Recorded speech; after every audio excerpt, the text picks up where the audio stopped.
Politicando, todas as semanas, na Rádio Transforma. Com Eldad Mário, Lígia Portovedo e José Afonso Ferreira. Moderação de Henrique Prior.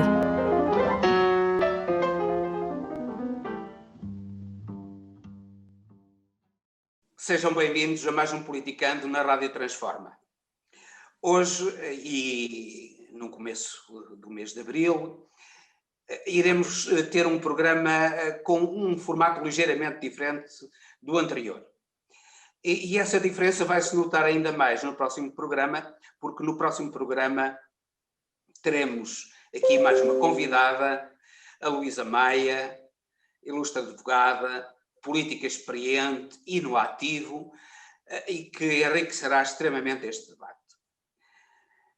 Iremos começar por falar, então, dos apoios sociais que serão abordados pelo José Afonso Dias Ferreira e depois comentados pelos outros membros do painel, pela ferrovia, que será abordada pelo Mário, e Evergreen escolhido pela Lígia.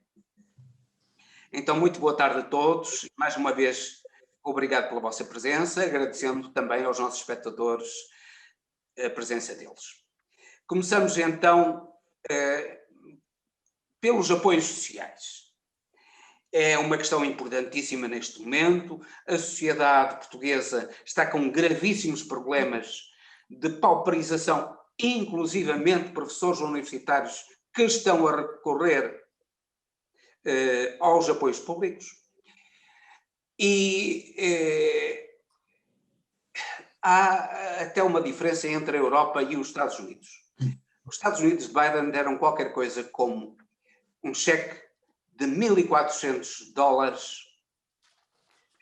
a cada família que tivesse uma renda inferior a 75.000 euros. Infelizmente, a Europa não está a ir por esse caminho.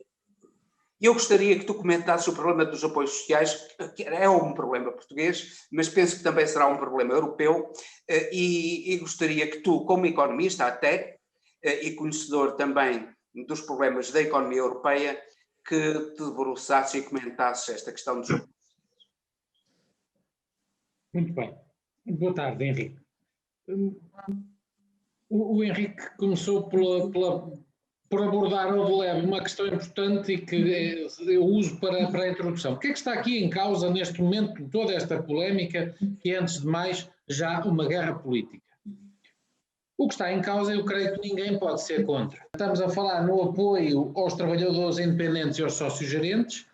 E aqui o que é que está em causa? E tem a ver com o que o Henrique dizia da simplicidade americana e da complexidade dos apoios na Europa. É que os apoios aos sócios-gerentes e aos trabalhadores independentes estavam a ser já, em 2021, estavam a ser indexados ao rendimento de 2020. Ora, o problema é que em 2020 já tivemos pandemia e os rendimentos já tinham caído abruptamente. Ou seja, o apoio indexado a esse rendimento, e o Bloco de Esquerda, e bem, as coisas são o que são, e quando são bem feitas tem que se dizer, gostes ou não sendo ou não o nosso partido, mas as coisas são o que são. O Bloco de Esquerda, e bem, tem pena que o CDS apenas tenha apoiado depois no Parlamento e não tenha tido a iniciativa, eu dizê-lo, fez uma coisa extremamente simples, propôs que se mudasse o ano de referência, que em vez de ser o ano anterior, como dizia o texto da lei, passasse a ser o ano 2009, o último ano antes da pandemia. Muito simples. E com isto dá um apoio, senão teríamos a dar um falso apoio aos sócios-gerentes e aos trabalhadores independentes. Depois ninguém pode ser contra um aumento do apoio aos pais e às famílias cujos pais estejam afetados pelo fim de encerramento das escolas. E também ninguém pode ser contra os mecanismos excepcionais para a contratação na saúde, nomeadamente médicos e enfermeiros reformados, e alguns apoios extraordinários para fazer face à pandemia. Isto são as três grandes linhas de apoio que estão, mas aqui claramente, e por este pequeno exemplo, está em causa aquilo que o Henrique estava a referir-se. Na Europa, os apoios são tardios, complexos, desiguais, porque não são iguais, diferem de país para país e E nós, por exemplo, estamos num dos estados que menos têm apoiado a economia e menos têm gasto com a pandemia. Portugal é dos países que menos têm gasto com a pandemia. É evidente porque é dos mais pobres. E a bazuca, que eu já lhe chamei fisga, vocês vão ver que vai chegar tarde, mal e nunca. E já com muitos danos, eu antevejo que isto antes de setembro não chegue, ainda vai ser preciso ir aos mercados, é preciso cumprir uma série de formalismos e vai chegar bastante tarde. E nisso os Estados Unidos, quer queiramos, quer não, com muitos defeitos que possam ter, são muito mais céleres para o bem e para o mal. E, portanto, e com isso saem normalmente mais rápido das crises, como se está a ver. Dito isto, há aqui também outra variável que está na discussão, que é o custo disto. O custo disto ninguém sabe prever neste momento, vai depender da evolução da pandemia. Estima-se que possa ter um custo mensal médio de cerca de 40 milhões de euros de acréscimo à despesa pública, o que francamente, face aos valores envolvidos, quer do Orçamento de Estado, quer do que está a ser envolvido na pandemia, é uma agulha num palheiro, como se costuma dizer. E, portanto, não é por aí, a questão é política, é uma questão muito transcendente à questão numérica e à questão política, jurídica, até admito, o Mário saberá e o Henrique muito melhor do que eu, essas questões constitucionais que eu não domino, mas o que eu sei é que 40 milhões de euros são muito pouco do Orçamento de Estado, mas são muito para os parques de orçamentos de muitos sócios-gerentes, de microempresas e para muitos trabalhadores independentes de setores já de si muito carenciados. E, portanto, o muito pouco do Orçamento de Estado faz toda a diferença em muitas famílias, em muitas pequenas sociedades, etc. E, portanto, é desse muito pouco, que é muito para muitos, que nós estamos a falar. E depois há aqui também outra questão, que é o posicionamento do Presidente da República. O tempo está-me a dar razão. Eu disse que o segundo mandato não ia ser igual ao primeiro e o Presidente da República não se ia portar da mesma forma. E, portanto, o Presidente da República está aqui claramente a mostrar o seu caminho. Falar primeiro do lado dos mais fracos, como sempre esteve, mas de uma forma muito mais pronunciada, já muito mais liberto, de certo modo, embora tentem amenizar com grande savoir-faire, com grande diplomacia, tanto o Primeiro-Ministro como o Presidente da República, mas está claramente aqui já a haver uma separação de águas claríssima. E avisos claros do Presidente da República sobre o governo minoritário, sobre o perigo de haver eleições. Eu disse também, quando falámos das perspectivas para 2021, não sei se estão recordados, que eu falei do perigo, um dos perigos que eu dizia, que iríamos correr além da pandemia, era o Orçamento de Estado para 2022 e as negociações. Já está aqui, já estamos a falar disto. E que eu disse que o Partido Comunista ia andar a fazer autárquica, a discutir autarquias de manhã e a discutir o Orçamento de Estado à tarde, está aqui. A discussão do orçamental, a guerra que vai ser, nós vamos viver 3 anos muito intensos social, política e economicamente. E a situação social e económica é muito pior do que aquela que os números dizem. Não gosto de ser catastrofista, sabem até que eu já fiz a minha certidão de otimismo, mas esta é uma questão bastante importante. Eu gostaria de tirar aqui só 2 números para... Este é o governo, não me levem a mal, mas eu tenho que dizer isto em consciência. Eu até admito que seja inconstitucional. Mas eu acho, não admito por ignorância, não sei, mas eu acho que acima da Constituição, se quiserem, estão a vida humana, estão os valores humanos, e isto é da mais elementar justiça, ou então o governo que arranjasse um mecanismo alternativo que apoiasse estas pessoas que não têm outra forma de apoio. Mas nós estamos a falar de 40 milhões por mês. É o mesmo governo que tem um Ministro do Ambiente que perdoa 110 milhões só de imposto de selo à EDP e que vem falar como se fosse advogado da EDP. É o mesmo governo que não sei como é que vai reagir aos 590 e tal milhões, salvo erro, que o novo banco vai pedir, ou já pediu, ou já está a dizer que nos anos transados, eu também não sei se os apoios dados, eu sei, estou a reduzir a um bocado ao absurdo, que eu claro que sei, mas... Por constitucional pode ser, mas se calhar moral não é. E nós estamos aqui numa discussão muito entre a moral, a lei e a Constituição. E, portanto, eu admito que a Constituição possa até estar a ser privada, mas se for para fins morais e for fins éticos, para o bem comum, eu se calhar sou a favor e eu acho que os partidos da oposição estiveram bem, o governo esteve muito mal, até porque não deu uma alternativa e está a fazer disto um fim-café e uma guerra política absolutamente desnecessária e de consequências imprevisíveis.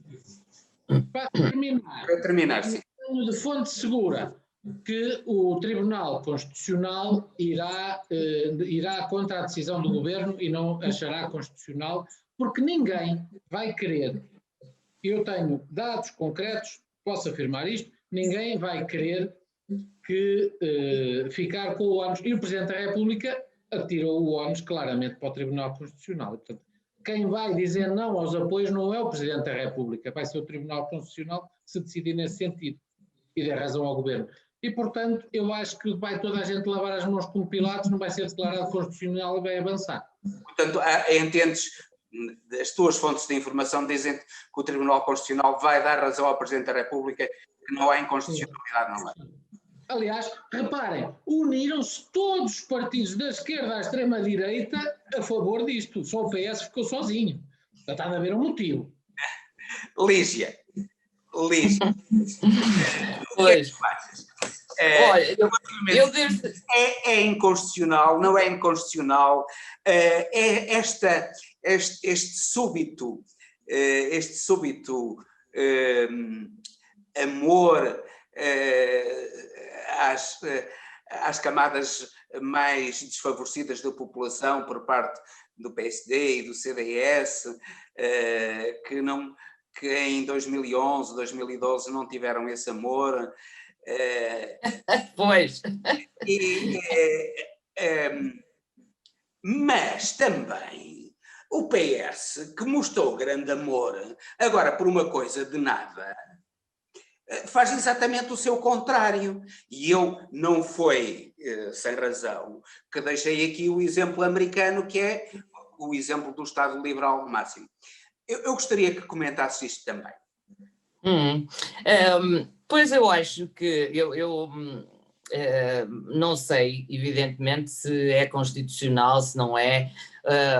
Como todos sabem, eu sou psicóloga, portanto não sou jurista, de modo que eu sinceramente não sei. Lendo a Lei Travão, parece não ser admissível, mas isso de certeza que o Mário saberá muito melhor do que eu. Aquilo que me parece e que eu gostava de dizer relativamente a este assunto é que achei interessante o que disse o Afonso. Ora, o Presidente da República está do lado dos mais fracos, que é do lado de quem esteve sempre. Ora, que coisa estranha. O Presidente da República, na verdade, neste momento, o que parece estar a fazer é colocar-se ao lado da direita. E isso parece estar a querer começar algum problema portanto, pelo menos um frisson com o governo, no sentido de que quando a direita se recompuser, ser possível termos uma solução diferente e, portanto, mais de acordo com a sua própria maneira de pensar.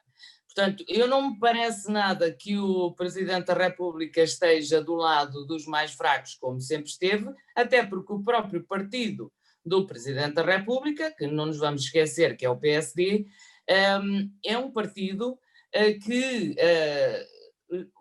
governou nos tempos da Troika e foi além da Troika. E, portanto, não me parece nada que esta área da política seja quem esteja do lado dos mais fracos. A questão não se coloca, no meu entender, a questão não se coloca se isto é ou não justo, se é ou não necessário, se é ou não necessário, se é ou não justo. Porque, efetivamente, é muito provável que seja justo. Eu também já percebi que, de facto, os problemas das pessoas estão muito complicados nesta fase em que tivemos um segundo confinamento, em que não há empregos, em que as pessoas estão em casa, é difícil concorrer a novos empregos se não tiverem emprego e se não tiverem rendimentos. Portanto, acredito que a situação não esteja muito famosa para muita gente. Portanto, mas o que estamos aqui a falar não é efetivamente se é preciso mais dinheiro, porque claro que é preciso mais dinheiro. Aliás, nós sabemos que os portugueses, inclusive os portugueses, ganham todos mal, ou quase todos mal. E, portanto, estamos a viver há muitos anos de rendimentos baixos que foram, inclusive, baixando no tempo do governo PSD-CDS. Portanto, isto é um caminho que temos estado a fazer e o caminho é sempre de baixar os rendimentos das pessoas. Portanto, agora aparece PSD e CDS a querer aumentar os rendimentos das pessoas. Pronto, é lógico que eu também estou de acordo com isso. Agora, a questão não é esta, a questão é que o governo não pode governar com o programa do outro partido ou dos outros partidos. Porque se fosse assim, os portugueses ter-lhe-iam dado o seu voto, se fosse para governar com o programa de outros partidos. Portanto, esta é que é a verdadeira questão. Se António Costa deixasse passar isto agora, provavelmente ver-se-ia na situação de isto vir a repetir-se dentro de um mês ou dois, e depois daqui a 3 ou 4, e 4 ou 5, e portanto o António Costa deixava de facto de poder governar. Portanto, é preciso pôr um ponto final nisto, e eu acho que António Costa fez bem neste caso, embora como é um assunto muito sensível, isto inclusive lhe possa ser prejudicial. Mas fez bem, acho eu, em suscitar esta questão. Mário, tu que és jurista, como disse António Costa, lei é lei, ou isto é uma questão social? É uma questão de apoio aos necessitados.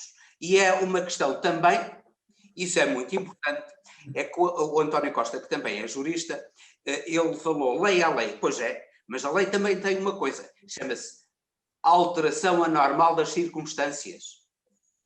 Mário, a tua opinião sobre isso?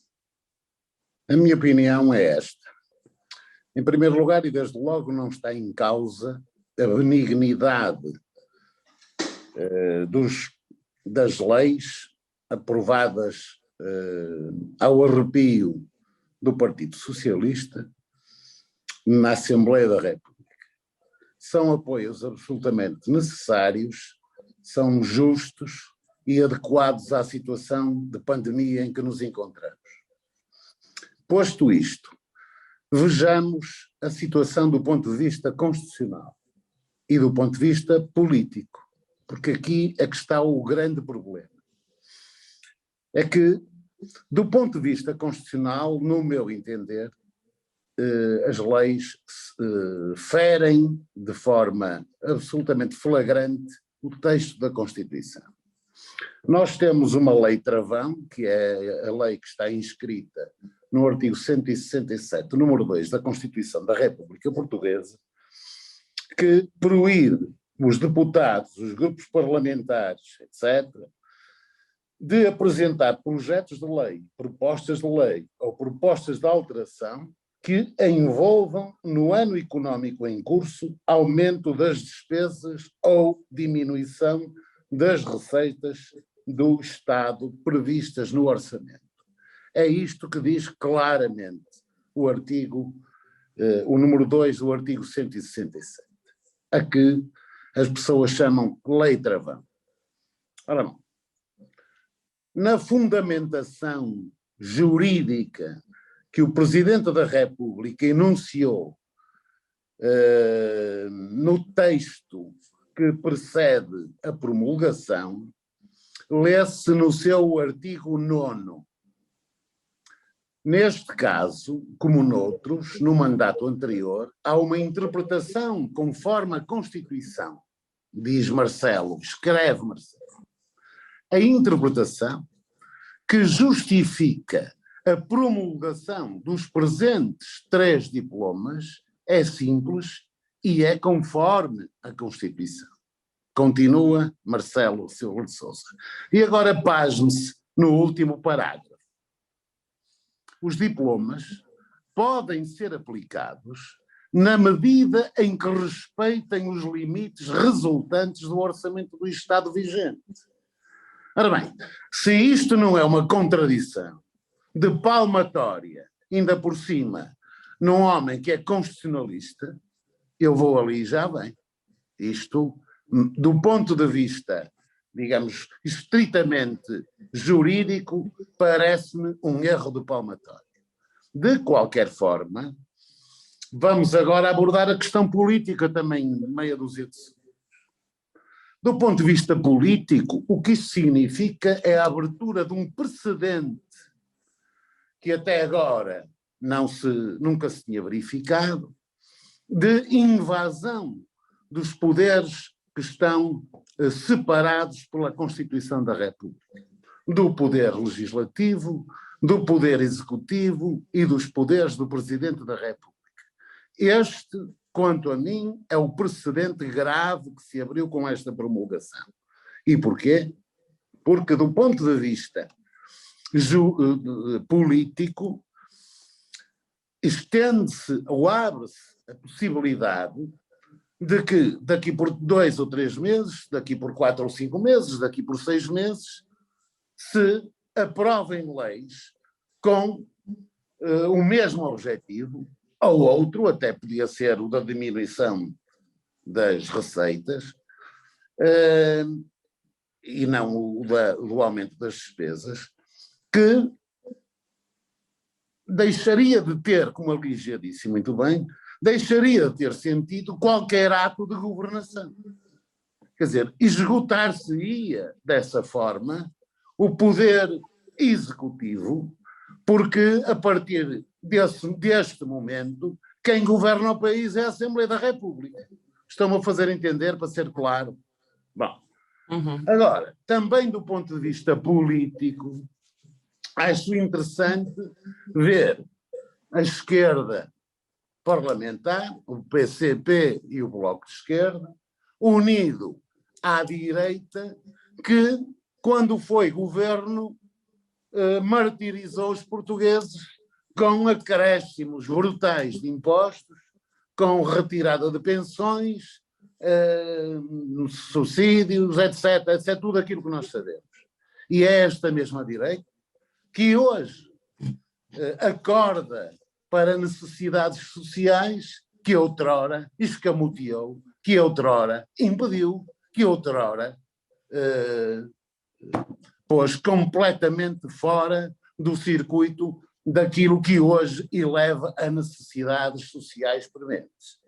Portanto, tudo isto é de uma hipocrisia absolutamente incrível e creio que, do ponto de vista também político, não restou outra alternativa ao primeiro-ministro que não a de socorrer da faculdade que tem de recorrer ao Tribunal Constitucional, embora com efeitos que não são suspensivos. Qual a saída para este problema? Eu creio que existiria uma saída para este problema que poderia e deveria ter sido negociada por todos os partidos, que passariam por um orçamento retificativo ou um orçamento suplementar que incluísse estes apoios.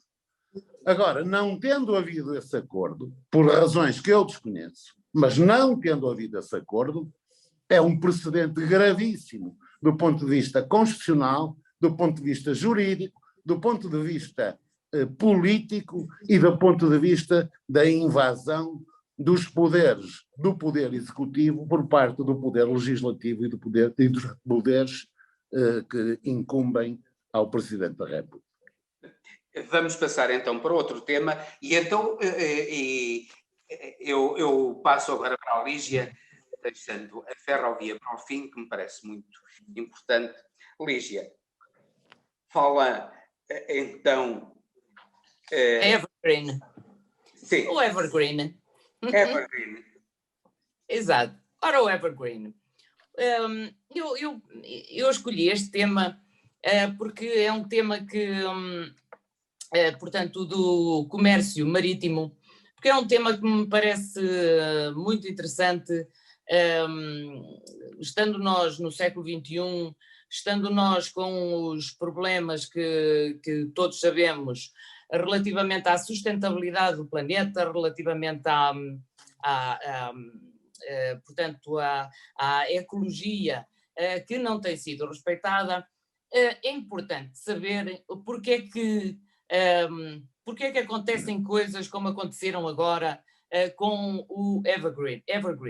Eu recordo que o Evergreen, portanto, ficou a entupir o canal do Suez durante uns 6 dias e que isso levou a que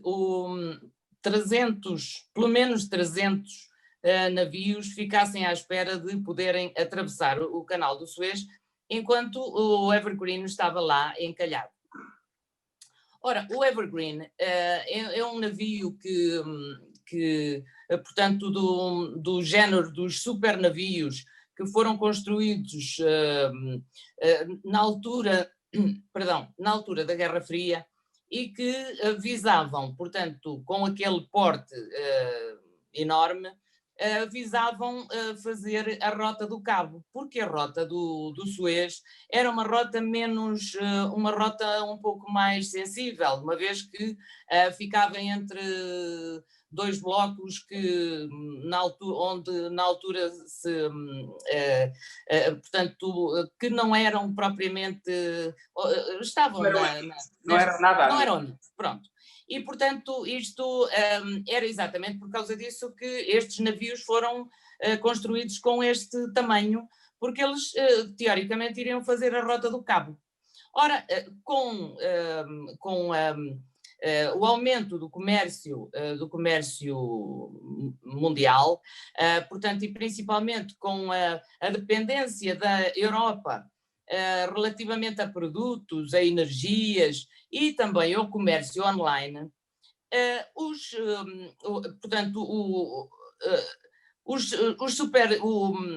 as cadeias de logística passaram a entender que, enfim, quanto mais contentores trouxessem num barco, mais barato ficava esta transferência, portanto, esta viagem. E exatamente por isso começaram a usar os tais supernavios que tinham sido construídos para uma outra rota, uma rota que era de mar aberto, portanto passaram a usar estes supernavios para o canal do Suez. Ora, claro que aquilo é quase o canal do Suez, como é estreitinho, evidentemente, já ouvi dizer que para um destes supernavios é quase como se fosse um canal de rega. Portanto, começaram estes supernavios começaram a ser orientados para este canal, porque este canal é uma rota muito mais rápida para chegar à Europa e, portanto, toda a gente ganha dinheiro se vierem muitos contentores dentro de um mesmo navio. Mas, claro, o canal de Suez não tem condições para isto. E, portanto, de um momento para o outro, nós podíamos ter tido aqui o comércio internacional completamente parado e parado durante muito tempo, o que poderia ter tido um impacto enorme na Europa. As Nações Unidas dizem neste momento que 2,2% das emissões de CO2 são do transporte marítimo, que é um transporte que não faz barulho, portanto que nós não vemos em lado nenhum e que nos passa muito despercebidos. Estamos habituados a olhar para os transportes rodoviários, mas este transporte é muito poluente e estamos muito dependentes dele, tanto para, como eu dizia, tanto para os produtos como para as energias chegarem à Europa a partir do outro lado do mundo. Aliás, como nós sabemos, já ninguém sabe qual é a época das frutas, não é? Porque a época das frutas é a qualquer momento, é a qualquer altura. Elas vêm do outro lado do mundo e, portanto, nós consumimos-las a qualquer altura.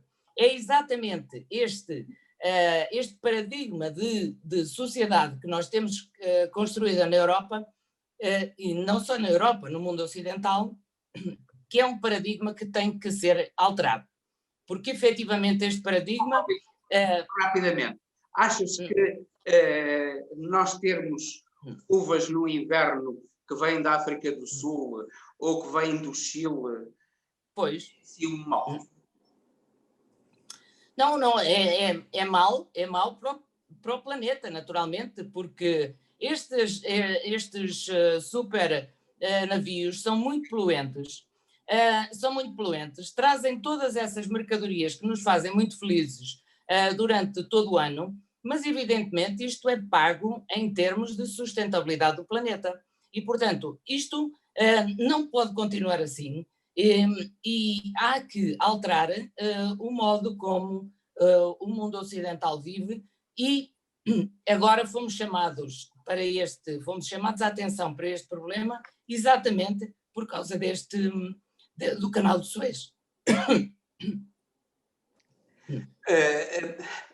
Então, Mário, a tua visão sobre este problema é que é um problema complexo que levanta, a Lígia levantou o problema, e muito bem, mas até poderia ser levantado conjuntamente com a pandemia. Veja-se a fragilidade da economia mundial e das relações entre os países com a pandemia e um simples navio encalhado no canal de Suez. Para além dela, é o problema do clima e da agressão ambiental que esse tipo de navios provoca. Bom, vamos pôr vou dizer alguma coisa sobre isto muito rápido. O canal de Suez foi construído ainda no século XIX, 1864. E tinha, quando foi construído para permitir naturalmente a navegação de uma forma que evitasse o circuito africano, digamos, a África. Mas tinha, quando foi construído, cerca de 8 metros de profundidade. Agora tem 24 metros de profundidade e foi reinaugurado, digamos assim, em 2015, salvo erro. O canal de Suez foi aberto e, segundo a Convenção de Constantinopla, serviria para que passassem todos os navios de comércio ou de guerra sem distinção de bandeira. E isto não é por acaso que se fez esta convenção, porque, obviamente, isto de alguma forma retiraria algum aproveitamento político que pudesse impedir os países por onde o canal passa de impedirem o trânsito de navios por qualquer motivo. Mas, como diz a Lígia... Beneficiava muito o Império Britânico na sua luta contra o Império Otomano. Sim. Mas enfim, isso já se ia recuar bastante na história. Agora, de facto, isto coloca problemas a nível também da ecologia, porque é natural que um canal por onde passam cerca de, creio eu, à volta de 90 e tal navios diariamente, possa trazer problemas destes no futuro e até desastres ambientais extremamente complexos. Mas sobre isso eu acho que a Lígia também já pôs o dedo na ferida e eu não me queria adiantar mais sobre esta matéria. Zé Afonso. Muito bem. Vamos ter aqui alguma divergência. Felicito a Lígia pela escolha do tema, de facto interessante. Levanta aqui questões interessantíssimas.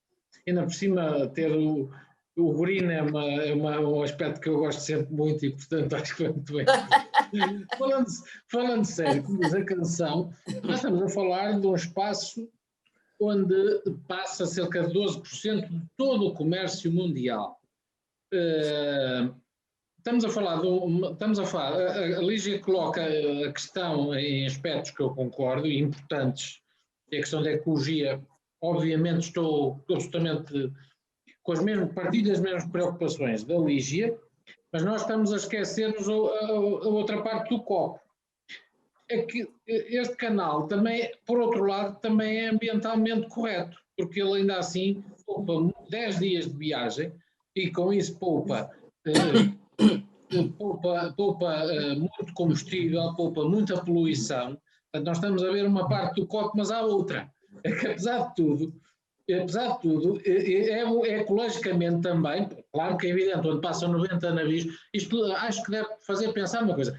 Nós, por exemplo, andamos todos e bem preocupados com a poluição nas cidades, com os automóveis, mas depois não nos preocupamos com os aviões que passam por cima da nossa cabeça e que despejam poluição por cima das noessas casas. São os maiores poluidores. São os maiores.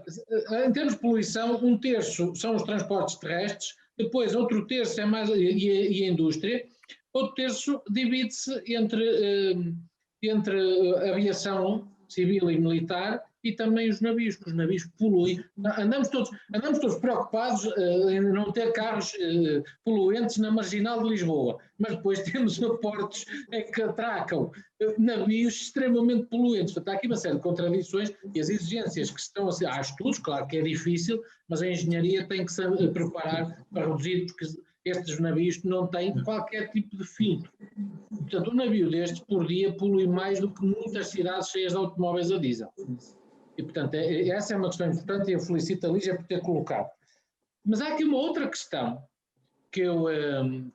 à qual eu sou sensível, que são os temas da defesa. Isto também expõe o mundo ocidental a uma grande vulnerabilidade. Já pensaram que isto pode ser o palco? Pode-se ter descoberto aqui um sítio excelente para ataques terroristas e tornar o mundo ocidental... repararam que meia dúzia de dias um barco parado naquele canal pôs não sei quantas fábricas com atraso na produção. Pois. Já pensa, isto mostra-nos uma vulnerabilidade económica, mas política e de defesa. Isto coloca uma questão de defesa que o mundo ocidental tem que passar a olhar. Porque estas questões de cortar abastecimentos ao mundo ocidental, isto tem os lados bons e os lados perversos de uma coisa que fomos nós portugueses a começar, chamada globalização. E com isto termina. Apesar de tudo, eu sou otimista e acho que a globalização tem mais aspectos positivos que negativos. Temos que minorar os negativos, a poluição dos barcos, mas também não nos esqueçamos que este comércio internacional tirou muitos milhões de chineses, muitos milhões de indianos da pobreza extrema a que estavam botados. Temos que ser mais exigentes, tem que trabalhar menos, tem que trabalhar melhor, em melhores condições e ganhar mais. Mas ainda assim o saldo para mim da globalização é claramente positivo. Eu acho que o Mário escolheu o tema da ferrovia e é um tema que se liga muito bem a este. É verdade. Não é? É verdade. E eu gostaria, não sei se tu pensaste, mas eu gostaria, se possível, que tu abordasses, porque é um tema extremamente importante, da nova rota da seda ferroviária que a China está a construir e que já está no Cazaquistão. E a importância da ferrovia, que falasses, não sei se a tua intenção era falar de ferrovia só em Portugal, mas também na importância da ferrovia a nível mundial, até em termos ambientais também. Eu gostaria que abordasses o tema, não sei se... Sim, posso dar um toquezinho nessa parte, mas o que está decidido é que até 2050 a União Europeia terá de triplicar o número de passageiros em comboio de alta velocidade e duplicar o tráfego ferroviário de mercadorias. Ora bem, esta necessidade é absolutamente fundamental que se cumpra, porque também é fundamental para a economia dos países e designadamente para a economia do nosso país, porque faço lembrar que o nosso país se encontra extremamente atrasado na questão das ligações ferroviárias. Nós temos, por exemplo, passageiros, temos, por exemplo, Porto-Lisboa, por dia, 2 ligações via Alfa. Uma, creio que às 6 da manhã, ou volta disso, e outra às 6 da tarde. Agora, mas temos mais. Durante o ano temos mais. Pronto, mas de qualquer forma... É isso agora em pandemia, mas durante o ano... De qualquer forma, nós também temos um porto importantíssimo, que é o Porto de Sines, que é, talvez, dos portos de águas profundas, um dos mais profundos da Europa, se não mesmo o mais profundo da Europa, e que é fundamental que as mercadorias transitem, sobretudo no intercâmbio que temos que fazer com o nosso país vizinho, que é de quem dependemos mais economicamente. O trânsito de mercadorias tem que se fazer de uma forma muito mais célere e muito mais lucrativa. Aqui creio que toda a gente tem a ganhar, mas também entendo que será o setor público que tem de comprometer-se com os elevados montantes necessários à efetivação destas obras. Creio que a União Europeia decidiu isto, tem ao dispor muito dinheiro para que se leve a cabo esta grande obra, e, portanto, quando escolhi este tema, foi no sentido de apelar ou enfim, regozijar-me com o facto de se ter acordado para esta situação, porque também é muito menos poluente, como tu disseste, e por exemplo, se compararmos, por exemplo, o que se passa entre a Europa e os Estados Unidos, eu diria que a cota de mercado ferroviário nos Estados Unidos é superior a 35%, mais do dobro da europeia. Apesar de apenas 1% da rede ferroviária norte-americana ser eletrificada, as emissões de dióxido de carbono são inferiores às da Europa, que é extremamente interessante. Portanto, eu acho que é uma boa notícia. O ministro Pedro Nuno Santos fez há dias uma apresentação profunda e ampla sobre esta matéria, e eu acho que tivemos uma boa notícia. Finalmente estamos acordados para esta necessidade que vem de encontro aos interesses também das empresas privadas, porque naturalmente serão as empresas privadas encarregadas de fazer os contratos, com quem se farão os contratos públicos para a realização desta colossal obra que será da implementação e modernização da ferrovia em Portugal. Eu passo para o Zé Afonso e coloco-lhe estas questões. Primeiro, o PSD e o CDS foram contra o TGV, contra a alta velocidade em Portugal. Foi um cavalo de batalha que fizeram contra a alta velocidade. Por outro lado, particularmente o CDS, que teve um destacado militante e uma excelente pessoa, que eu aprecio muito pessoalmente, mas que teve ali na CP o objetivo de levar... O amigo Manuel Queiró.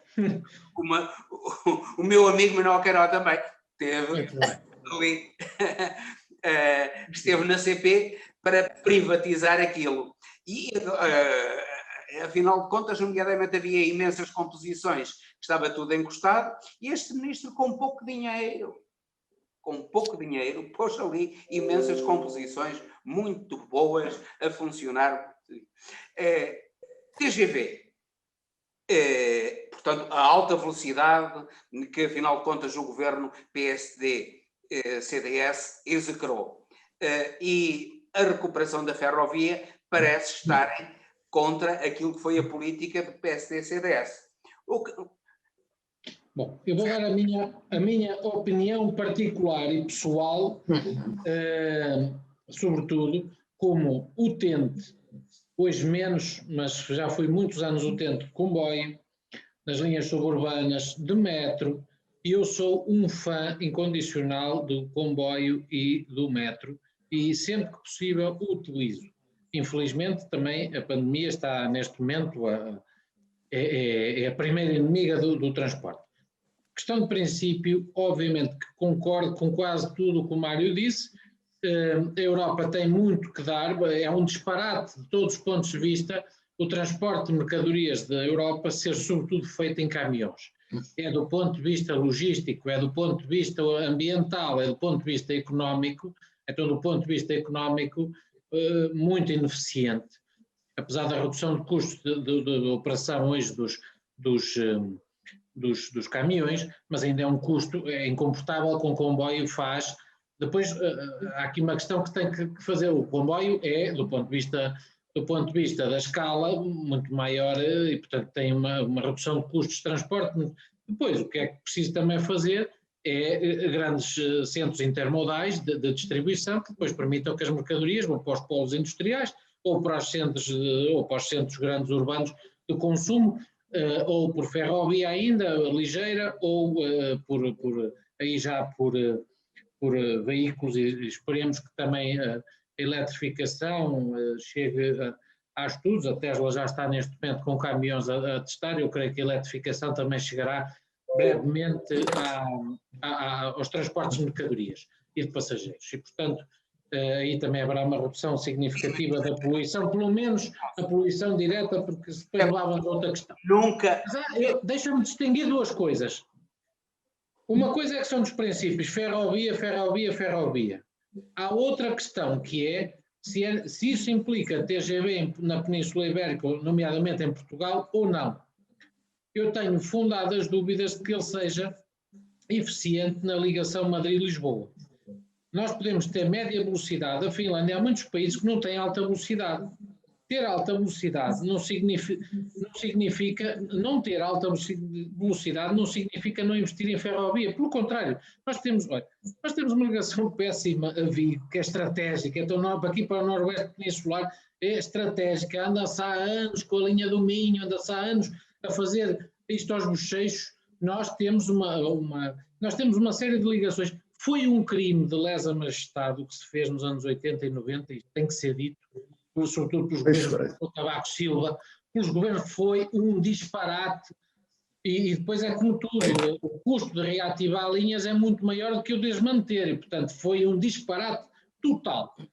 E portanto isso tem que ser dito, eu digo com um total desassossego e portanto desprendimento de qualquer visão política ou partidária, porque aliás não é o meu partido. Lutámos contra esse governo na altura, o CDS foi oposição e pagou caro eleitoralmente, mas o tempo deu-nos razão e esse governo fez muitos disparates. E, portanto, foi um erro crasso. O que eu acho, modestamente, e não sendo um especialista na matéria, tenho fundadas dúvidas sobre a necessidade que nós temos de fazer uma ligação por TGV Lisboa-Madrid e se isso não vai representar no futuro um custo enorme. Nós temos que ter uma excelente ligação, nós temos que ter uma muito melhor ligação entre Lisboa e Porto, entre Braga e Faro, e isso precisamos ter, mas isso não implica ter TGV. Nós bastava que conseguíssemos utilizar o pendolino que usamos há tantos anos e que nunca usamos na plenitude. Se ele pudesse fazer o seu potencial de velocidade, nós tínhamos o problema quase resolvido. Nós somos um país pequeno, não precisamos andar aqui a 300 ou 400, nós se andássemos a 200 horas, o país é tão pequeno que era o suficiente e era competitivo com o avião. O avião tem perdas muito grandes portanto, para a entrada e saída dos passageiros, tem uma logística complexa e aí o comboio é competitivo. Portanto, e também tem que ser competitivo nas mercadorias. Acho muito bem o investimento, acho que o Mário escolheu um tema importante. Isto também levanta questões tal como tudo que tem, e nós esquecemos da questão, eu hoje estou muito militarista, mas as questões de defesa, todas essas questões que metem logística, que metem, são questões também de soberania, são questões importantes para o país. A Europa está refém, e vê-se quando os motoristas se lembram de fechar uma fronteira, quando E, portanto, nós não podemos estar reféns também dos motoristas e de decisões que um país unilateralmente toma. E nessa é uma vantagem competitiva muito grande a ferrovia. E, portanto, acho que a Europa já vai a tarde. Fala-se há muitos anos nisto, aliás. Não é novidade nenhuma, fala-se há muitos anos, mas faz-se pouco. Esse é o problema da Europa. Pois, então eu terminava com a Lígia e punha-lhe o problema.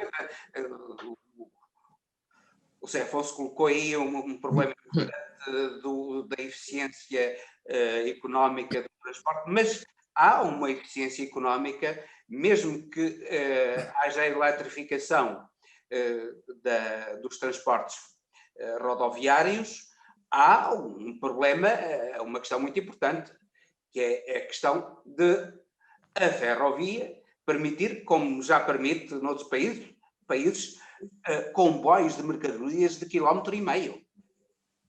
1,5 km de comprimento. E a Europa, a China já tem isso. A China já pôs não muito alta velocidade. A China e o Japão já foi o primeiro. Mas a China está a avançar agora na muito alta velocidade, ao contrário dos Estados Unidos, que descobraram a ferrovia, embora tenham grande número de transportes de passageiros na ferrovia, mas a verdade é que descuraram muito a ferrovia. A China não, tem dado um salto nisso. A Europa tem estado adormecida.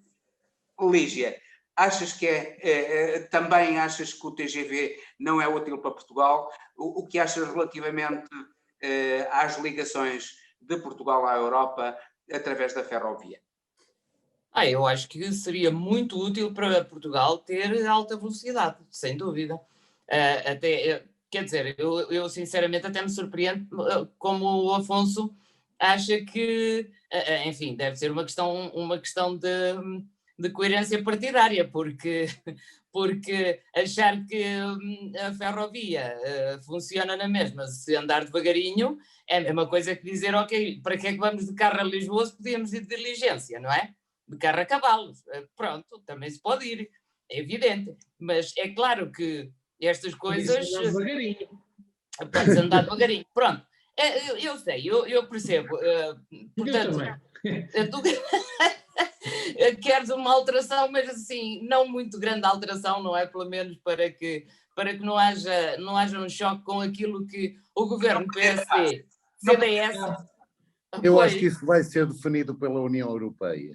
Mas atenção, é que não sei se vocês se lembram, porque isto é muito engraçado estar-se a colocar agora esta questão, porque não sei se vocês se lembram que Sócrates queria e chegou a fazer contratos para que fosse construída a linha Lisboa-Poceirão-Caia, não é?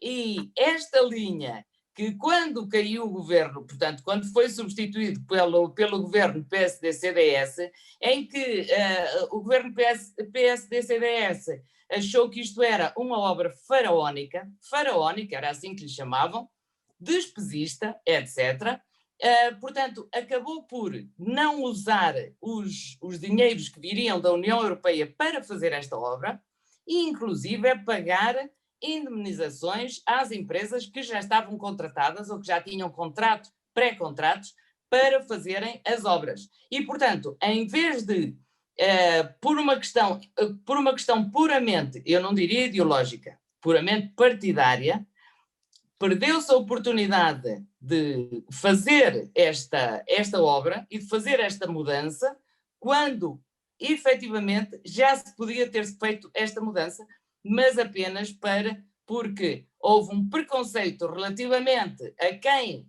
tinha colocado que era Sócrates, não é? Houve excelente exemplo. Relativamente a quem tinha colocado esta ideia e que agora, na verdade, a querem fazer porque ela tem que ser feita, não é? E, portanto, já perdemos dinheiro da União Europeia, que era para fazer isto, já indemnizamos as empresas para não fazerem, não é? Porque já estavam contratadas, e agora vamos fazer. Isto é incrível, não é? Portanto, muitas vezes as questões partidárias dão nisto, porque as pessoas têm que arranjar maneira de haver uma coerência entre o seu partido e aquilo que dizem, o comportamento do seu partido e aquilo que dizem em determinadas circunstâncias. É o que acontece agora quando o José Afonso também diz que, pronto, podemos ir de Lisboa até à fronteira com Espanha, mas podemos ir mais devagarinho, porque não? Não é preciso pressa. Não, terminamos mais este politicando. Deixem-me só chamar-vos a atenção para um pequeno problema, que eu também disse que ia falar, mas atendendo ao espaço que já ocupamos, talvez seja nefasto. Mas atenção ao que vem disposto no relatório anual de segurança interna, em que se manifesta uma preocupação elevadíssima no aparecimento de grupos portugueses de extrema-direita e que, seguindo a tendência europeia, a extrema-direita tem vindo a reorganizar-se, reciclando o discurso, formando novas organizações e recrutando elementos junto de determinadas franjas sociais que normalmente não acediam num passado não muito distante. E eu queria chamar a atenção para isto, porque é uma situação extremamente preocupante. Sem dúvida, sem dúvida. Bem, e com esse teu alerta, Mário, terminamos mais um Politicando, despedindo-nos até à próxima semana, em que teremos novos temas, novos debates, e agora com o enriquecimento do contributo da Luísa Maia. E até à próxima semana.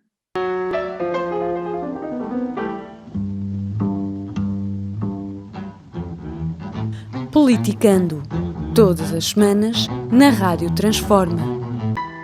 Com Eldad Mário, Lígia Porto Vedo e José Afonso Ferreira. Moderação de Henrique Prior.